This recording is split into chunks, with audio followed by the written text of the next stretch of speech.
السلام علیکم ورحمۃ اللہ وبرکاتہ۔ معزز سامعین و ناظرین، حضرت داؤد علیہ السلام کی قوم بندر بن گئی۔ اب وہ کیسے بنی ہے، چلے دیکھتے ہیں۔ حضرت داؤد علیہ السلام کی قوم کے 70,000 آدمی عقبہ کے پاس سمندر کے کنارے ایلا نامی گاؤں میں رہتے تھے، اور یہ لوگ بڑی فراخی اور خوشحالی کی زندگی بسر کرتے تھے۔ اللہ تعالیٰ نے ان لوگوں کا اس طرح امتحان لیا کہ ہفتہ کے دن یعنی سنیچر کے دن مچھلی کا شکار ان لوگوں پر حرام فرما دیا، اور ہفتے کے باقی دنوں میں شکار حلال فرما دیا، مگر اس طرح ان لوگوں کو آزمائش میں مبتلا فرما دیا کہ سنیچر کے دن بے شمار مچھلیاں آتی تھی اور دوسرے دنوں میں نہیں آتی۔ شیطان نے ان لوگوں کو یہ حیلہ بتا دیا کہ سمندر سے کچھ نالیاں نکال کر خشکی میں چند حوض بنا لو، اور جب سنیچر کے دن ان نالیوں کے ذریعہ مچھلی حوض میں آ جائیں تو نالیوں کا منہ بند کر دو، اور اس دن شکار نہ کرو بلکہ دوسرے دن آسانی کے ساتھ ان مچھلیوں کو پکڑ لو۔ ان لوگوں کو یہ شیطانی حیلہ بازی پسند آ گیا، اور ان لوگوں نے یہ نہیں سوچا کہ جب مچھلیاں نالیوں اور حوض میں مقید ہو گئیں تو یہی ان کا شکار ہو گیا، تو سنیچر ہی کے دن شکار کرنا پایا گیا جو ان کے لیے حرام تھا۔ موقع پر ان یہودیوں کے 3 گروہ ہو گئے۔ پہلا گروہ کچھ لوگ ایسے تھے جو شکار کے شیطانی حیلہ سے منع کرتے رہے اور ناراض و بیزار ہو کر شکار سے باز رہے۔ دوسرا گروہ اور کچھ لوگ اس کام کو دل سے برا جان کر خاموش رہے، دوسروں کو منع نہ کرتے تھے بلکہ منع کرنے والوں سے یہ کہتے تھے کہ تم لوگ ایسی قوموں کو کیوں نصیحت کرتے ہو جنہیں اللہ تعالیٰ ہلاک کرنے والا یا سخت سزا دینے والا ہے۔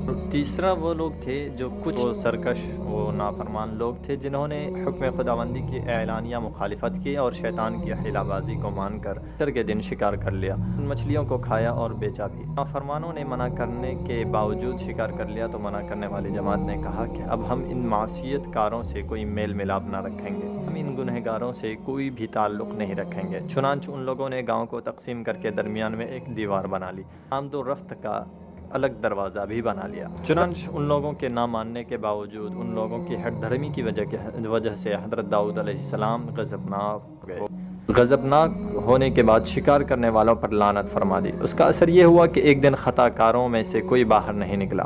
انہیں دیکھنے کے لیے کچھ لوگ دیوار پر چڑھ گئے تو کیا دیکھا کہ وہ سب بندروں کی صورت میں مسخ ہو گئے ہیں۔ اب لوگ ان مجرموں کا دروازہ کھول کر اندر داخل ہوئے تو وہ بندر اپنے رشتہ داروں کو پہچانتے تھے، ان کے پاس آ کر ان کے کپڑوں کو سونگھتے تھے، زارو زار روتے تھے۔ لوگ ان بندر بن جانے والوں کو نہیں پہچانتے تھے۔ بندر بن جانے والوں کی تعداد 12,000 تھی۔ یہ سب 3 دن تک زندہ رہے اور اس درمیان میں کچھ بھی کھا پی نہ سکے بلکہ یوں ہی بھوکے پیاسے سب کے سب ہلاک ہو گئے۔ شکار سے منع کرنے والا گروہ ہلاکت سے سلامت رہا، اور صحیح قول یہ ہے کہ دل سے برا جان کر خاموش رہنے والوں کو بھی اللہ تعالیٰ نے ہلاکت سے بچا لیا۔ باقی کا اجمالی بیان تو سورہ بقرہ کی اس آیت میں ہے، اور بے شک ضرور تمہیں معلوم ہے کہ وہ جنہوں نے ہفتہ میں سرکشی کی تو ہم نے ان سے فرمایا کہ ہو جاؤ بندر دھتکارے، اور مفصل واقعہ سورہ اعراف میں ہے جس کا ترجمہ یہ ہے، اور ان سے حال پوچھو اس بستی کا کہ دریا کنارے تھے جب وہ ہفتے کے بارے میں حد سے بڑھتے، جب ہفتے کے دن ان کی مچھلیاں پانی پر تیرتی ان کے سامنے آتی اور جو دن ہفتے کا نہ ہوتا نہ آتی، اس طرح ہم انہیں آزماتے تھے ان کی بے حکمی کے سبب۔ اور جب ان میں سے ایک گروہ نے کہا کیوں نصیحت کرتے ہو ان لوگوں کو جنہیں اللہ ہلاک کرنے والا ہے یا انہیں سخت عذاب دینے والا ہے، بولے تمہارے رب کے حضور معذرت کو اور شاید انہیں ڈر ہو۔ جب وہ بھلا بیٹھے جو نصیحت انہیں ہوئی تھی ہم نے بچا لیے وہ جو برائی سے منع کرتے تھے، اور ظالموں کو برے عذاب میں پکڑا، بدلہ ان کی نافرمانی کا۔ انہوں نے ممانعت کے حکم سے سرکشی کی، ہم نے ان سے فرمایا ہو جاؤ بندر دھتکارے ہوئے۔ شیطانی ہیلہ بازیوں میں پڑھ کر اللہ تعالیٰ کے احکام کی نافرمانیوں کا انجام کتنا برا اور کس قدر خطرناک ہوتا ہے، اور خدا کے نبی جن بد نصیبوں پر لعنت فرما دیں وہ کیسے ہولناک عذاب الہی میں گرفتار ہو کر دنیا سے نیست و نابود ہو کر عذاب نار میں گرفتار ہو جاتے ہیں اور دونوں جہان میں ذلیل و خوار ہو جاتے ہیں۔ اللہ منہ۔